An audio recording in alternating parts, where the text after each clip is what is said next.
오늘은 구별된 삶이라는 제목으로 민수기 6장 1절에서 8절까지 말씀을 같이 읽겠습니다. 구별된 삶로서 민수기 말씀입니다. 여호와께서 모세에게 말씀하여 이르시되 이스라엘 자손에게 말하여 이르라.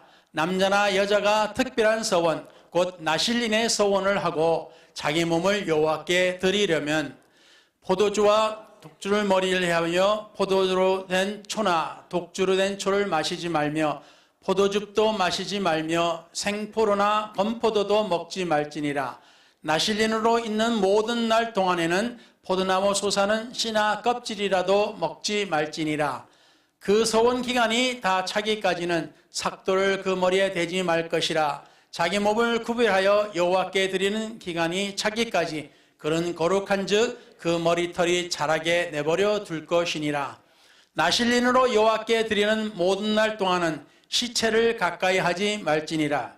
그의 부모나 형제나 자매가 죽어도 그로 말미암아 자신을 더럽히지 말 것이니 이는 자기의 하나님을 위하는 구별한 표가 그 머리에 있음이라. 아멘.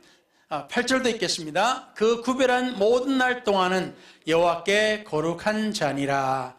아멘. 기도하겠습니다. 하나님께서 이 종에게 성령의 기름을 부어주시고 하나님의 말씀을 주의 은혜로 또 주의 능력으로 선포할 수 있도록 입술과 혀를 주장하시고 생각과 마음과 기억을 주님께서 나게 해주시며 주여 주의 말씀이 선포되어 듣는 저들에게도 하나님의 성령이 임하여 저들에게 말씀을 들을 때 깨우침이 있고 또 하나 올라서 저들에게 감사하는 마음과 순종하는 마음이 있게 하여 저들에게도 은혜와 복이 넘치게 하여 주시옵소서. 이 모든 것을 예수 그리스도 이름으로 간절히 기도를 드렸습니다. 아멘. 앉으셔도 되겠습니다.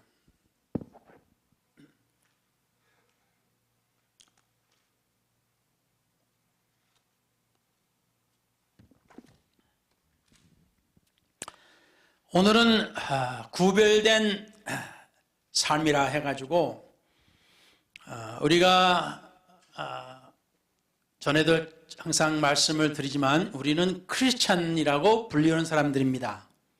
크리스찬이라는 것은 또 말씀드리다시피 다시 말씀드리지만 그리스도 같은 사람들이라는 말씀이에요.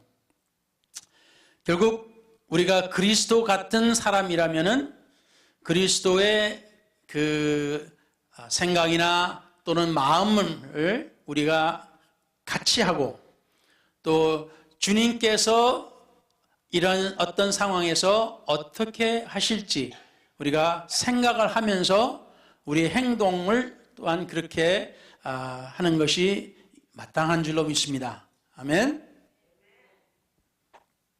자, 그래서 구별된 삶이라 한 것은 우리가 뭐 일부러 그냥 다른 사람들하고 이렇게 다르고 싶어가지고 그냥 무작정 어떤 의미 없이 다르고자 해서 하는 것도 아니고 또 우리가 뭐라 그럴까 어떻게 보면은 우리는 특별한 사람이라는 특별 의식을 가져가지고 물론 그것이 맞지만은 다른 사람들보다도 더 뛰어난 사람이다 하는 어떤 우월감 이런 것을 가지고 다른 사람을 상대하는 것 또한 아닙니다.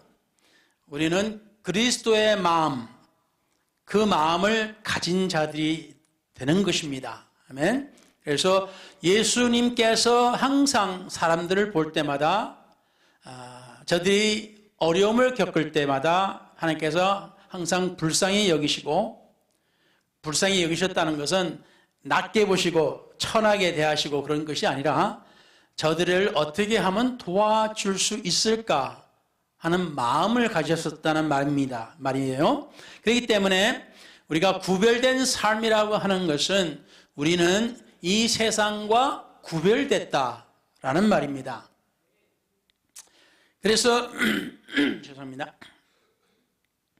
교회라고 하는 뜻은 그 성경적으로 그 교회라고 하는 뜻은 불러냄을 받은 자라는 뜻이에요. 다시 말하면 하나님께서 구약에 이스라엘 백성이 애굽에서 살면서, 애굽은 유일하신 하나님을 섬기는 나라가 아니었습니다. 그렇죠? 여러 많은 신을 섬기는 그러한 나라였어요. 미신도 많았고 별의별 신도 많고, 그러한 나라에서 하나님을 믿는 사람들이 살았던 것이에요.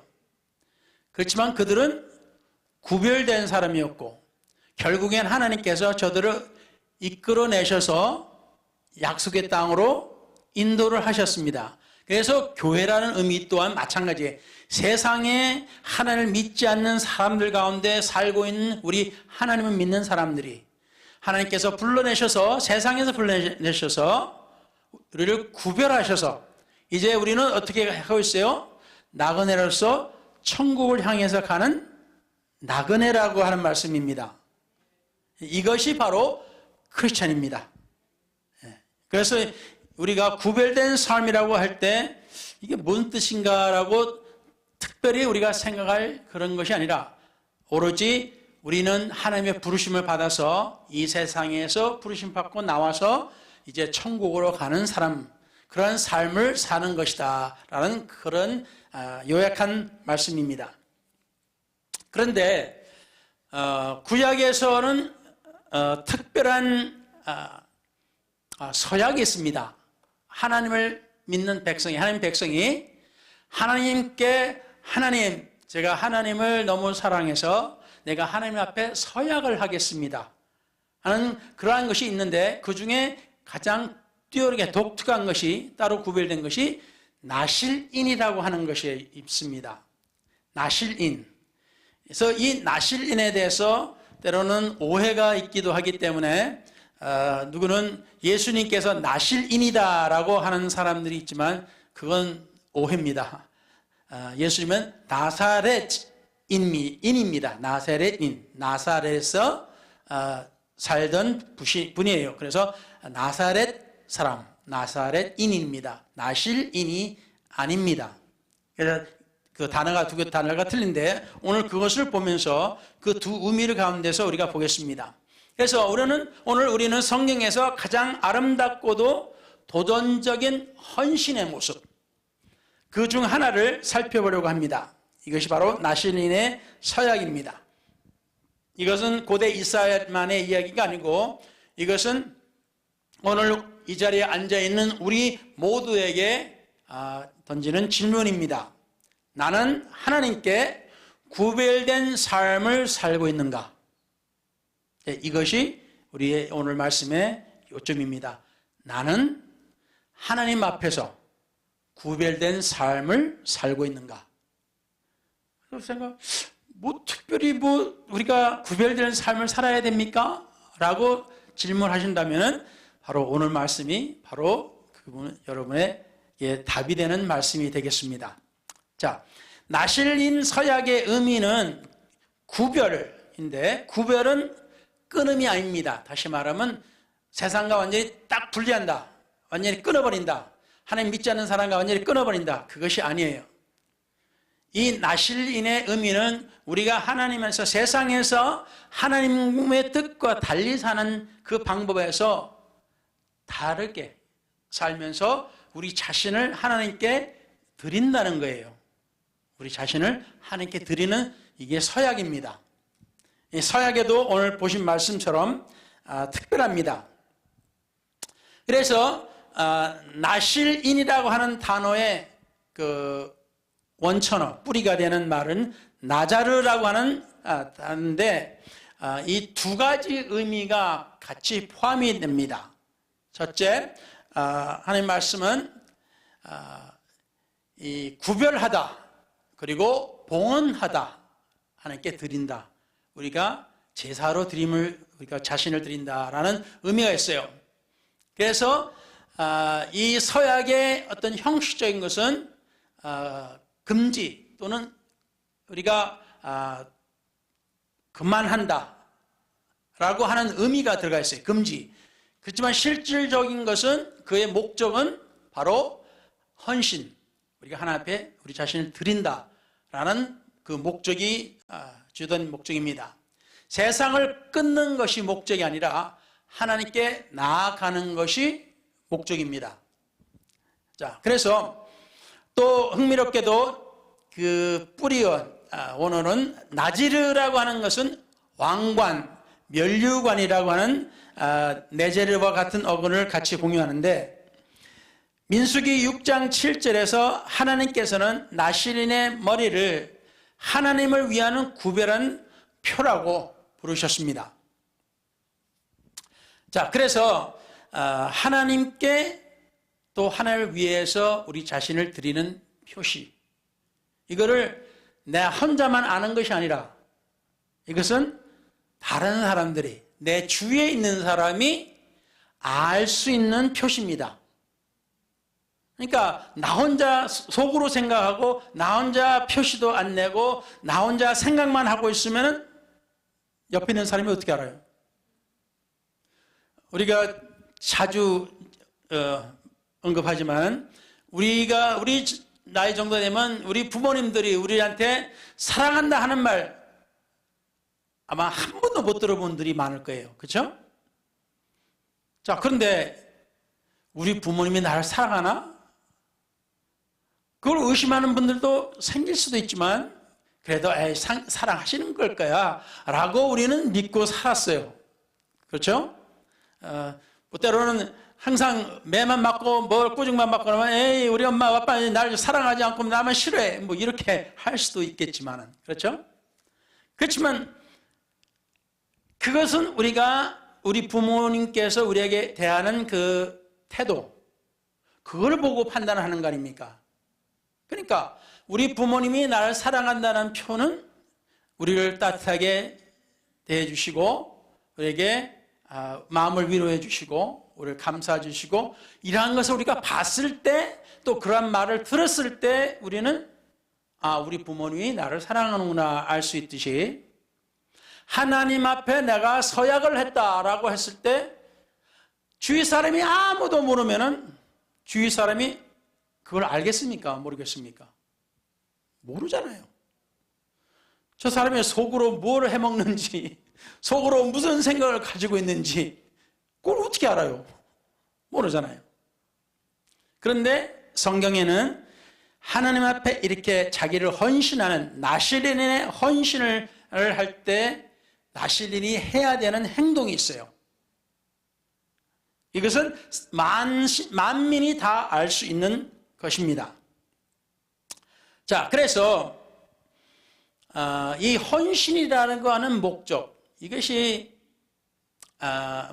무엇을 잃는다는 것이 아니라 무엇을 드리는 겁니다. 이게 뭐냐면 우리가 예수님을 믿을 때 이제 교회 나오라 그러면 어떤 사람은 그래요.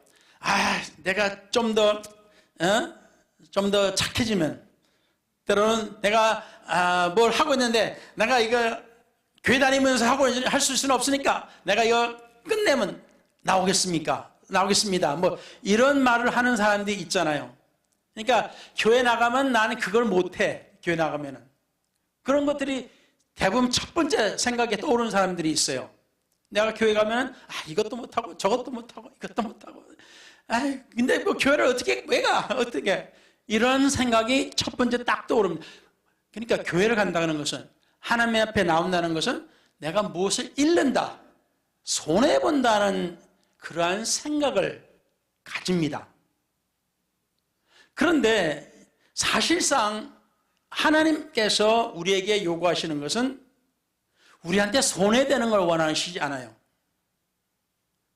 우리한테 이득도 하나도 없다, 하나님 믿는데 맨날 손해만 보내? 그러면 누가 하나님 믿겠어요? 저라도 안 믿지.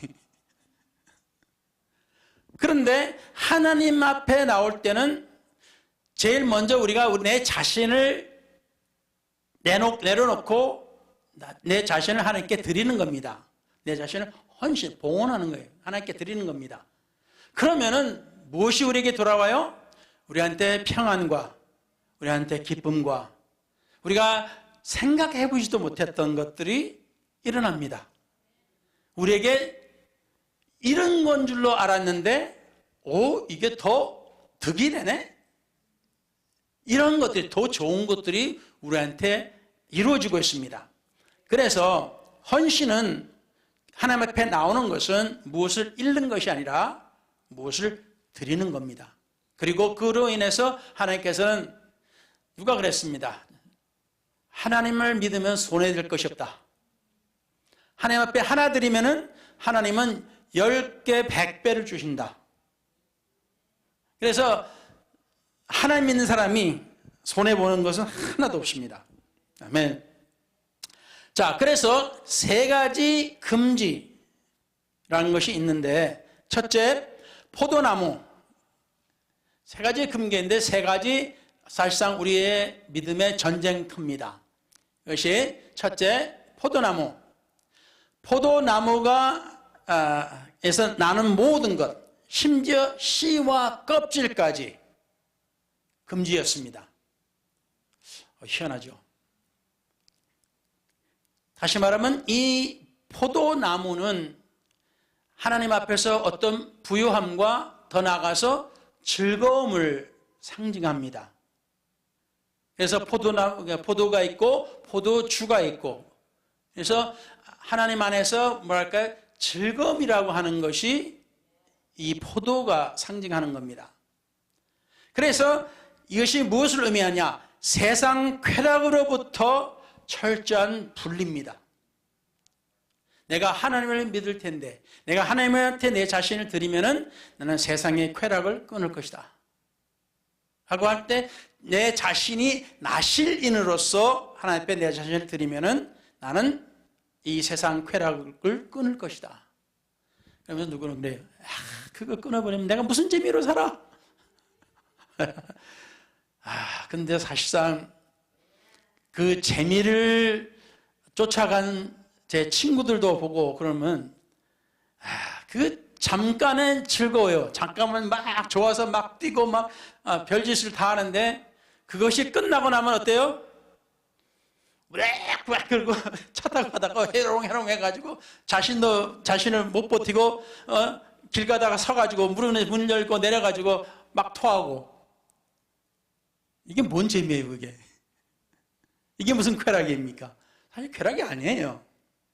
우리 눈에는 그게 막 좋은 것만 이렇게 보고 생각돼가지고 그게 쾌락인 것처럼 보이지만 그것은 쾌락이 아니죠. 그래서 이런 쾌락으로부터 우리를 자신을 분리해서, 다시 말하면 반쪽 헌신을 허용하지 않으시는 하나님의 기준입니다. 그래서 포도나무는 구약에서 세상적인 풍요와 안락의 상징이었습니다. 그래서 포도씨, 포도뭇, 세상에 우리 자신을, 그러니까 하나님으로부터 막는 모든 것, 이것을 의미하고 있습니다. 자, 그리고 그 다음으로 표시되는 것이 머리카락입니다. 무슨 머리카락? 머리카락은 하나님께서 정하신 나의 영광을 표시하고 또 하나님께 드리는 그것을 표시하는 겁니다. 이게 뭔 소린가 하시겠습니다만, 이 구약에서 나실인에서 나온 것은 아니에요. 나실인은 어떻게 해요? 서약을 하면 이제 그때부터 머리카락을 자르지 않습니다. 계속 길러요. 그 서약하는 기간이. 사실 서약 기간이 꽤 깁니다. 그래서 이 머리카락인 것은 좀 더 있으면은 우리가 거기에 대해서 우리가 좀 더 볼 텐데, 머리카락이 상징하는 것이 영광입니다. 왜 머리카락이 영광입니까? 글쎄요, 나도 몰라요. 하나님께서 그냥 영광이라고 하셨으니까 영광으로 저는 그냥 받아들인 거예요. 때로는 이해 안 될 때가 있어요. 왜 머리카락이 영광이냐? 왜 그냥 내 눈이 되지? 하나님이 그렇게 하셨다는데 제가 어떻게 하겠습니까? 안 그렇습니까? 자, 그렇게 우리는 생각하고 받아들이면 되겠습니다. 그리고 세 번째가 시체 접촉입니다. 반드시 만지지 않았어도 시체와 가까이 했을 때, 이것은 죄와 죽음으로부터의 분리입니다. 이것이 얼마나 이게 하나님께서 이제 중요하다고 하셨으면, 기준으로 하셨으면, 이게 부모가 죽어도, 내 가족이, 직계 가족이 죽어도, 옆에서 죽어도 그 시체에 가까이 갈 수가 없어요. 이유는 하나님께서 보실 때 이 죽음이라는 것은 죄로 인한 죽음이에요. 그렇지 않아요? 하나님께서 아담과 하와를 지으셨을 때 죽음을 주지 않으셨어요. 그런데 아담과 하와가 죄를 지음으로 인해서 자기들에게 죽음이 왔고 그 이후 세대들에게, 자손들에게, 우리 모두에게 죽음이 왔습니다. 그래서 이 죽음이라는 것은 죄와 연결되는 것이에요. 그렇기 때문에 하나님께서 하나님의 내 자신을 구별되게 헌신을 하겠다 하고 작정한 이 나실인의 서약은 시체 가까이 하면 안 됩니다. 그래서 자기가 의도해서 시체를 가까이 하든지, 아니면 자기도 모르는 사이에 옆에 사람이 그냥 쓰러져 죽는다, 그러면 지금까지 내가 지켜왔던 내 나실인의 서약은 말짱 도루묵 꽝, 모두 무효입니다. 하나님께서 이것은 받아줄 수 없다라고 하셔요. 그래서 하나님께서 일주일 후에 이제 머리를 싹 밀어버립니다. 머리를 싹 밀어버리고 다시 나실인의 서약을 합니다. 그래서 다시 시작해요. 자, 그래서 이 나실인의 정결함의 그 기준이 대제사장의 정결함, 거룩함과 같은 수준이에요. 대제사장에게도 마찬가지로 자기 가족이 죽든 자기 자식이 죽든 자기가 부모가 죽든 죽어도 가까이 못 갑니다. 대제사장으로 있는 한 못 가요. 하나님께서 금지하셨습니다. 참 희한하죠. 그만큼 하나님께서 어떠한 것을 상징을 하실 때 그 상징이 굉장한 의미를 가지고 있고 그것을 굉장히 중요시 여기십니다. 자, 그래서 대제사장과 같이 시체는 죽음과 부패, 즉 죄와 결과를 상징하기 때문에 하나님께서 말씀하셨습니다. 그래서 사도 바울께서도 에베소서 5장 11절에 열매 없는 어두움의 일에 참여하지 말라 하셨어요. 그래서 그런 말씀을 우리에게 주신 것이고, 그 다음에 여기서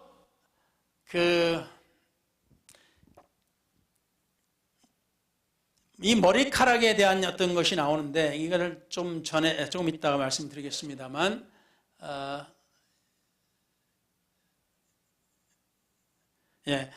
여기에 보면은 다시 시작하는 것, 다시 말하면 내가 의도하지 않게 내 옆에 사람이 죽었다, 또는 시체를 가까이 하게 됐다, 또는 더러운 것을 만지게 됐다, 하나님께서 더럽다고 한 것을 만졌다 해서 나실인의 그 서약이 끊어질 때, 끊어졌어도 하나님께서는 그것을 다시 시작할 수 있게끔 하셨습니다. 그러니까 이렇게 마이크가 죽으면 안 되는 거예요.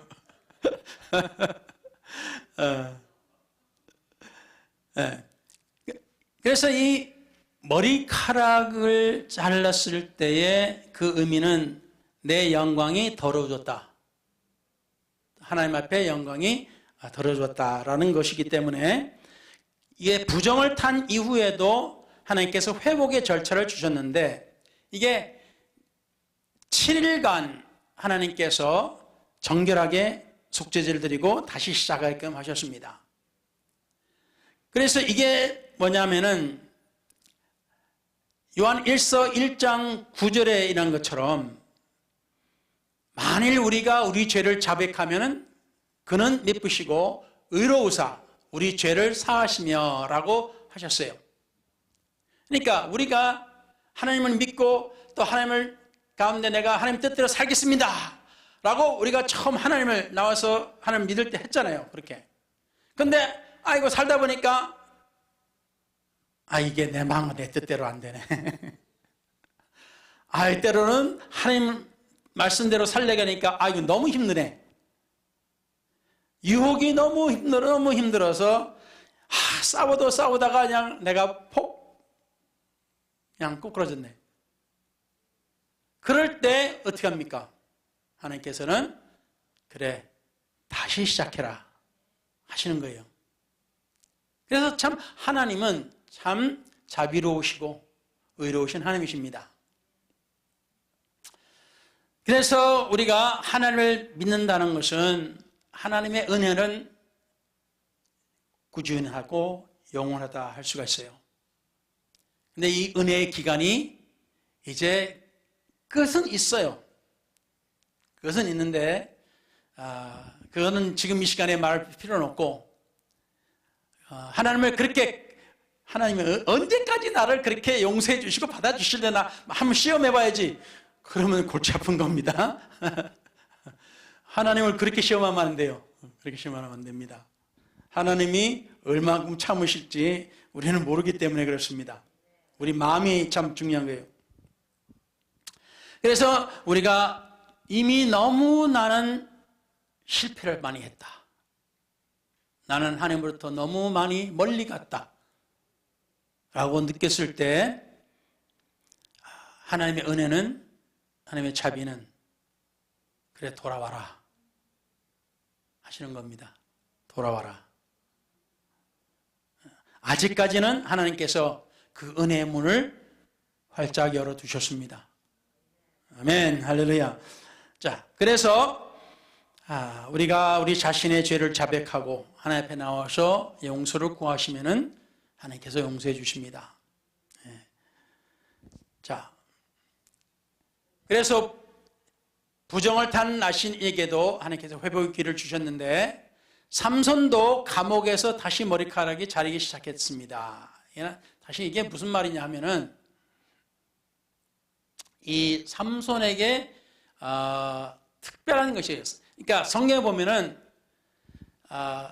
태어나서 하나님을 정말로 내가 섬기면서 한 동안 내가 정말로 내 자신을 헌신하겠다 하는 나실인의 태어난 이후의 나실인으로서 서약하는 것이 있고 또 더 나아가서 태어나기 전부터 그 부모님들이 하나님과 서약을 해서 내 자식을 하나님 앞에 드리겠습니다 라고 한 사람들이 있어요. 그 자식들이. 그래서 사무엘 선지자와 같이 그 사무엘의 어머니가 자식이 없어서 하나님 앞에 기도하다가 하나님께서 주시면 내가 내 자식을 하나님 앞에 드리겠습니다 하였어요. 그래가지고 사무엘은 태어나면서부터 나실인으로서 살았습니다. 그리고 또 여러분들 잘 아는 오늘의 삼손. 삼손도 역시 하나님께서 그를 태어난 것이라고 말씀하셨고 그를 나실인으로서 살게끔 부모에게 말씀하셨어요. 그래서 그 부모가 하나님 말씀 안에서 순종하는 대로 이제 삼손이 태어난 이후로 나실인으로서 키웠습니다. 그래서 여러분도 잘 알다시피 근데 문제는 이 삼손이 알다시피 엄청나게 힘이 셌잖아요. 그냥 여자질을 죄송합니다. 여자를 하도 여기저기 많이 둬가지고 그것 때문에 사실 문제가 됐어요. 자, 그런데 나중에 가서는 이제 들릴라한테 속아가지고 이제 원수들이 들릴라한테 협박을 해가지고 삼손이 어떻게 해서 힘이 생기는지 그 원천을 밝혀내라. 안 그러면 너 죽이겠다. 가족도 구하겠다. 뭐 그러니까 들릴라가 겁이 나가지고 결국에는 삼손을 3번이나 꼬셔가지고 어떻게 합니까? 결국에는 삼손이 그러니까 아무리 남자가 세도 여자가 작정을 하고 덤벼들면은 힘들어요. 그래서 결국 삼손도 들릴라한테 그냥 들들들들 볶으니까 들릴라가 들들 볶아가지고 여자가 볶으면은 이게 견딜 수 있는 남자는 없어요. 들들 볶아가지고 결국에는 삼손이 그래 나는 태어나서부터 머리를 한 번도 안 잘랐다. 그러니까 내 머리를 자르면 나는 힘이 없어질 거다. 라고 이야기를 해서 딱 풀어버렸네. 그래서 이제 들릴라가 저가 원수한테 그 내용을 알려주고 비밀을 알려주고 결국에는 싹 밀어버렸잖아요, 머리를. 결국 그러니까 이제 들릴라도 이전처럼 시험해 보려고 적들이 쳐들어왔어 일어나 하고 삼손을 깨웠는데 지난번에는 벌떡 일어나서 그냥 다 무찔러 버렸어요. 근데 성경에 보면 뭐라고 했어요? 삼손이 깨어나서 전과 같이 적을 무찌려고 일어나는데 여호와께서 이미 자기를 떠나신 줄을 깨닫지 못하였더라 그랬어요. 아니 무슨 머리를 깎았는데 그게 하나님이 떠나시냐 이 말이에요. 우리가 생각할 때 이건 말도 안 되는 소리예요. 근데 어떻게 해요? 하나님이 머리카락을 영광으로 정하셨는데 하나님 보고 왜 정하셨습니까? 따질 거예요 지금? 우리는 그걸 따질 수가 없어요. 그냥 하나님이 성경적으로 그냥 머리카락은 영광을 상징한다 라고 하셨기 때문에 삼손이 자기 머리카락에 딱 밀려가지고 벌떡 일어나려는데 느낌이 달라. 이전처럼 내가 힘으로 물질러야 되지 하고 생각을 했는데 딱 일어나서 보니까 어메 힘이 없네. 결국 붙잡혀서 어떻게 됐어요? 두 눈알도 싹 해버리고 이제 장님으로서 노예같이 조롱거리가 돼버렸어요. 결국에는 나중에 머리카락이 자라면서 하나님께 기도를 하죠. 한 번만 더 자기의 힘을 주시면은 그 경기장 아주 큰 경기장에게 이제 받치는 기둥들을 붙잡고 한 번만 더 힘을 주시면 내가 이들과 함께 난 죽겠습니다 하고 그 기둥을 무너뜨리면서 자신도 죽었어요. 결국에는 이 하나님이 어떤 정하신 이것을 우리가 함부로 대하면은 안 된다는 말씀이죠. 그래서 이것이 우리에게 전해주는 그 머리카락의 교훈입니다. 자, 그래서 신약에서도 이런 말씀이 나와요. 여기에 대한 내용이 좀 더 나오는데 여기서 설명해보면 하나님께서 이 가족의 질서를 세우셨어요. 자, 여기서 우리가 이제 조심스럽게 여러분이 이해를 하셔야 되고 저도 역시 조심스럽게 설명을 합니다. 이거는 어떤 계급을 정하는 것이 아닙니다. 이게 계급이 아니에요. 나는 왕이고 너는 왕이 아무것도 아니고 누구 말처럼 그냥 미술이 무술이 그런 게 아니에요. 이거는 그 계급이 아닙니다. 그러나 하나님의 정해주신 가족 안에서도 어떤 질서를 세우셨어요. 이 질서가 없으면은 우리나라의 속담에도 격언에도 이런 게 있지 않습니까? 사공이 많으면은 어떻게 돼요? 배가 산으로 올라간다 그러잖아요.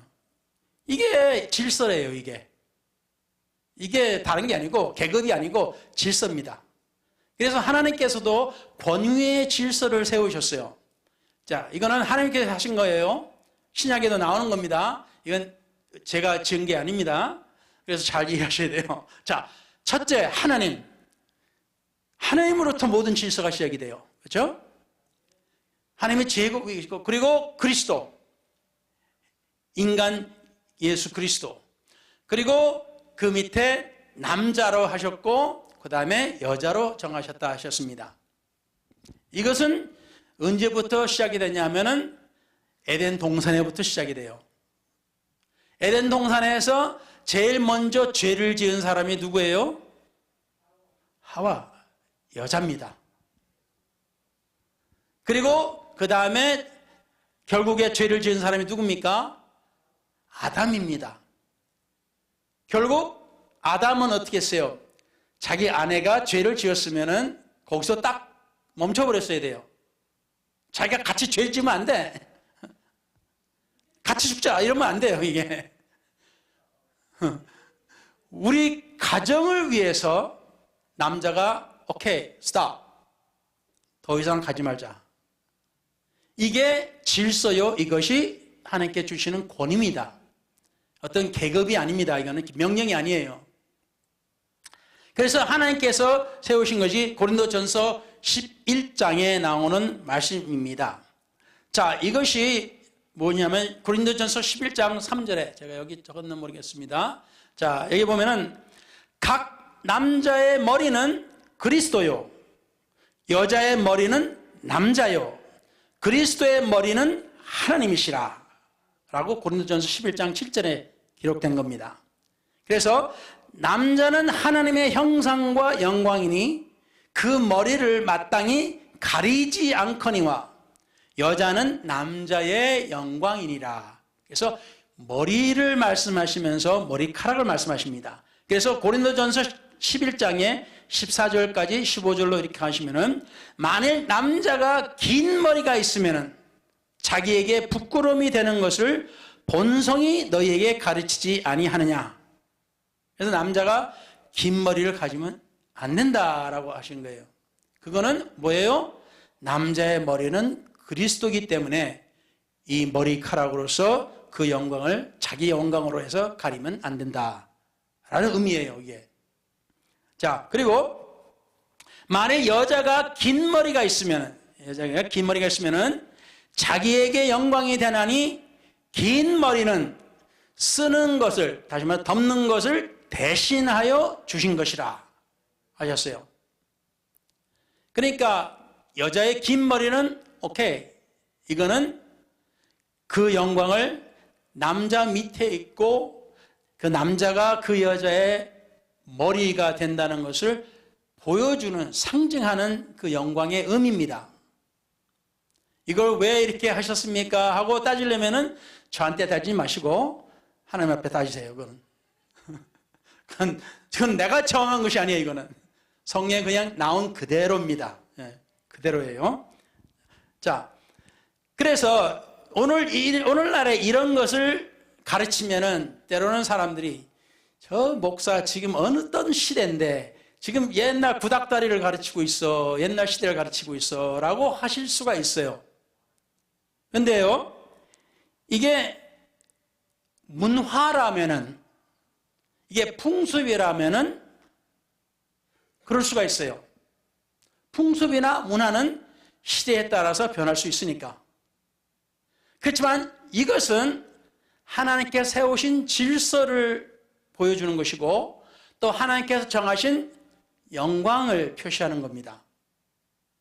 그렇기 때문에 하나님께서 정하신 방법이요, 하나님께서 정하신 질서입니다. 이거는 문화가 아니에요. 이건 문화가 아닙니다. 절대로. 이건 풍습이 아닙니다. 이거는. 자, 그래서 사도 바울은 11장 3절에 먼저 권위의 질서를 세우셨습니까? 하나님이 먼저고 그 다음에 그리스도요, 그 다음에 남자요, 그 다음에 여자라 라고 하는, 이것은 가치의 어떤 권력의 우월이 아니고 그리스도께서 하나님보다 열등하지 아니하시듯 여자가 남자보다 열등하지 않습니다. 다시 말하면 여자는 남자보다 못하다, 이 말이 아니에요. 이거를 오해하시면 안 됩니다.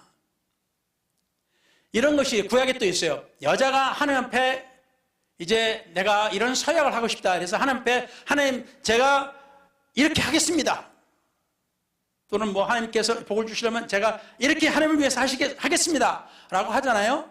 근데 구약에서 만일에 옆에 있던 남편이 또는 옆에 있던, 결혼하지 않았으면 옆에 있던 아버지가 그걸 듣고 오케이 해라 할 수도 있고 안 돼 할 수가 있어요.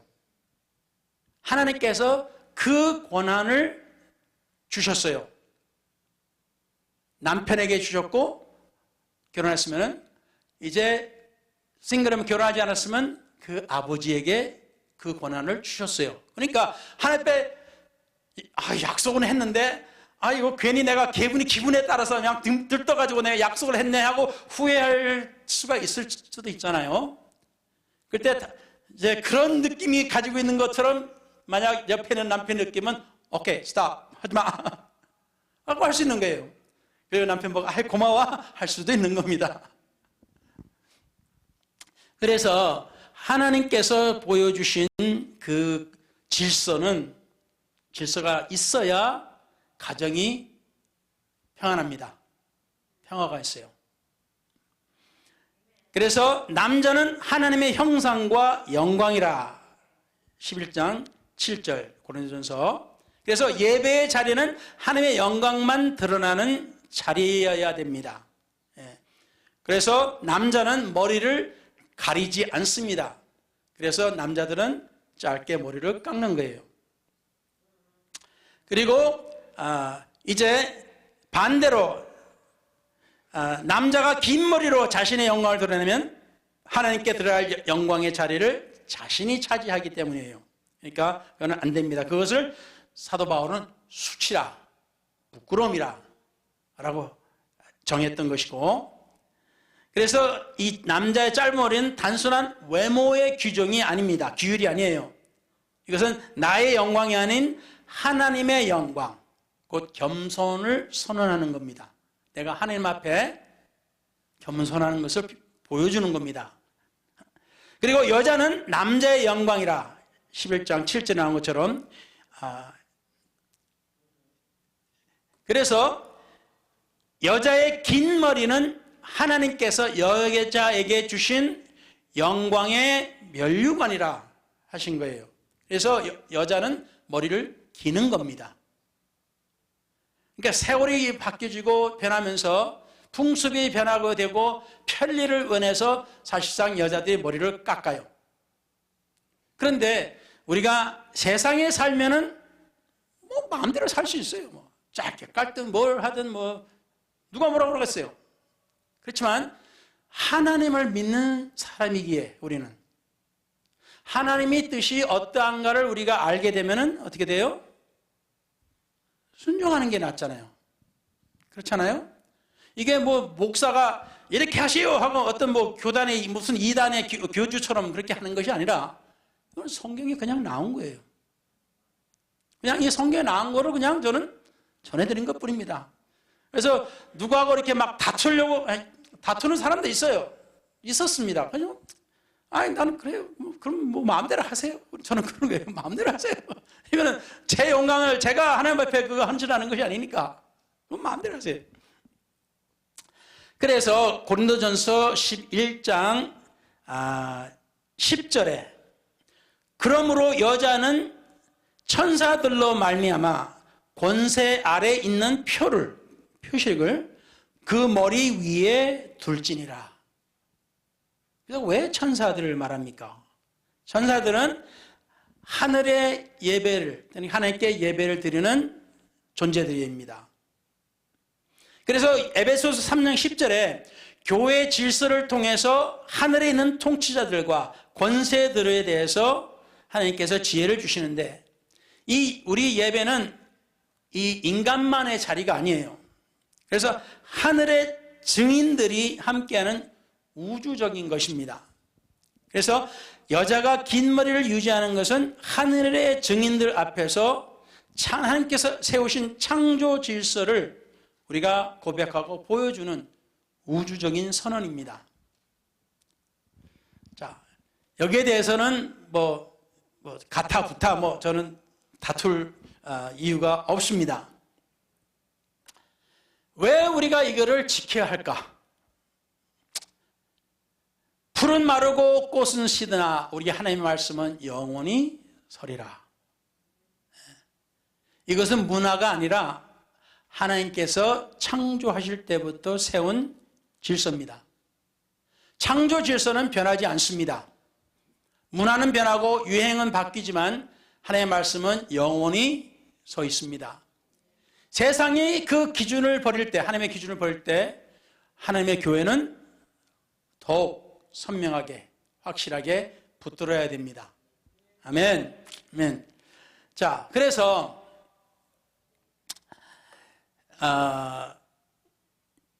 첫 번째가 창조 질서, 창세기 1장 2장에 보여주는 하나님께서 그 질서를 세워주셨고, 둘째는 하나님의 형상이라고 말씀하셨고, 셋째는 천사들 앞에서 그 질서를 보여주는 것이라고 말씀하셨습니다. 여러분, 우리는 밤이 되면 잠을 잡니다. 밤에 일하지 않는 이상, 꼬박 세워서 일하지 않는 이상 우리는 보통 밤에는 우리는 자요. 그죠? 우리가 잠을 자면은 걱정하면서 잡니까? 아이고, 내일 뜰까? 내 해가 뜰까? 내일? 내일 내가 숨을 쉬면서 내가 뜰까? 뭐 일어날까? 보통 그런 걱정 안 해요.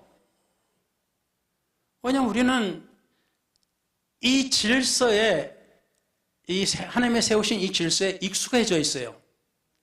여러분 참 신기하지 않아요? 우주가 이 세워지고 만들어졌는데 지금 우리 태양계만 그래요. 가운데 보통 우리가 태양이 있고 그 주위를 뭐 수성, 금성, 뭐 지구, 화성 뭐 이렇게 쭉 해서 이렇게 돌아가고 있어요. 이게 돌아가고 있는데 이 지구가 그것도 살짝 그 축이 이렇게 틀어졌어요. 똑바로서 이렇게 남북이 똑바르게 있는 게 아니라 이렇게 기울어졌어요. 이렇게 해서 이렇게 돌아가요. 이렇게 기울어진 상태로 태양을 돕니다. 이것 때문에 어떻게 돼요? 북쪽의 여름이면 남쪽의 겨울, 남쪽의 여름이면 북쪽의 겨울, 이런 일이 벌어지는 겁니다. 사시사철이 있고 어떻게 해요? 그 다음에 바다의 파도가 이 달이 움직이는 것에 따라서 파도가 칩니다. 이게 얼마나 정확한 것인지, 이 지구가, 이 태양계와 이 우주가 얼만큼 이게 정확하게 움직이는지, 우리는 과학을 배우면서 그걸 깨닫게 됐어요. 그러니까 이것이 조금이라도 틀어지면 어떻게 돼요? 우리는 못 살아요. 이것이 하나님께서 세우신 질서입니다. 그래서 이 우주 만물은 한 번이라도 하나님 앞에 불평 없이 그 질서를 지키면서 가요. 근데 우리 인간은 어때요? 이 자유라는 의지를 하나님께 주셨으니까 우리가 원하는 대로 살고 싶어요. 근데 조심해야 되는 거죠.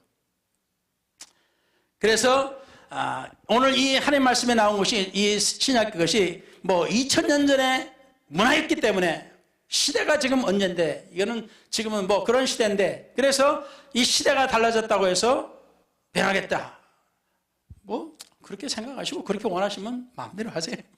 그렇지만은 저는 하나님의 종으로서 여러분에게 하나님의 말씀이 이렇다는 것은 알려줘야 할 책임은 있습니다.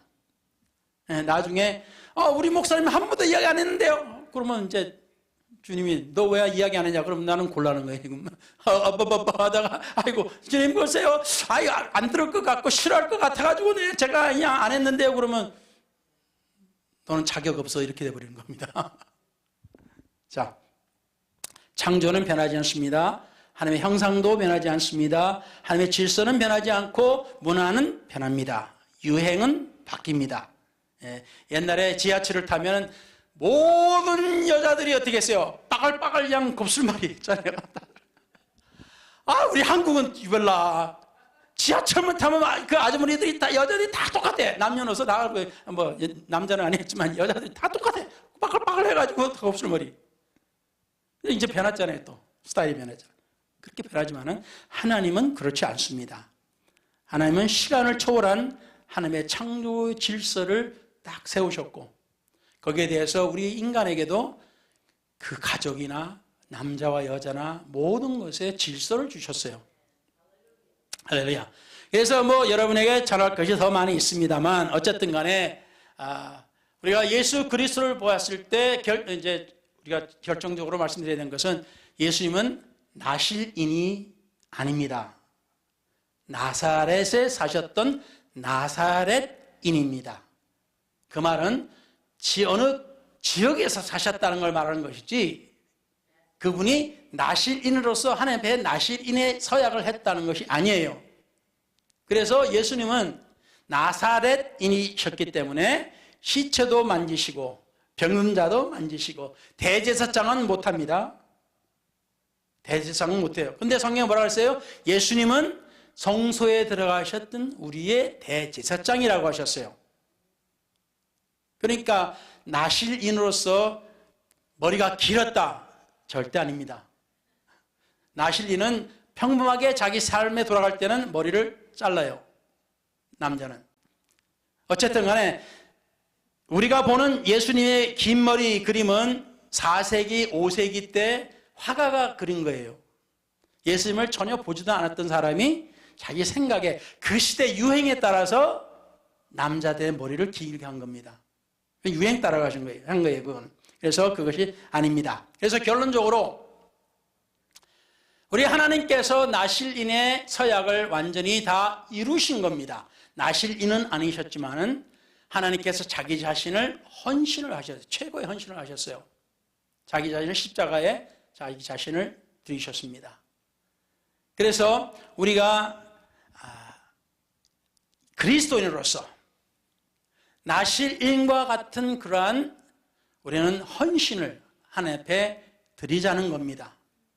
이것이 어떤 형식적인 것도 아니고 이건 영적인 나실인으로서 우리가 나실인은 포도도 못 먹고 포도도 마시고 못 마시고 먹을 것도 못 먹고 시체도 못 가고 그런 게 아니니까 못하니까 우리는 영적인 의미에서 하나님 앞에서 하나님의 영광을 가리지 않고 또 내 자신의 영광을 가리지 않고 하나님께 세워주신 그 질서 안에서 나는 하나님을 온전히 섬기자, 하나님 앞에 내 자신을 드리자 하는 의미에서 오늘 말씀을 드리셨습니다.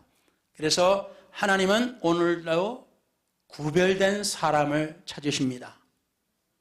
그냥 아무나 막 사는 사람이 아니고 하나님 앞에 내 자신을 온전히 드리는 사람들, 이러한 사람들을 지금 찾고 계십니다. 그래서 오늘 나실인의 그 사약에 있는 것처럼 우리 자신도 하나님 앞에서 작정하시고 나는 하나님 앞에 내 자신을 드려야 되겠다라고 작정하시면서 우리 주님을 섬기시기를, 그리고 주님 안에서 은혜와 능력과 복을 받으시기를 예수 이름으로 축원합니다. 아멘. 기도하시겠습니다.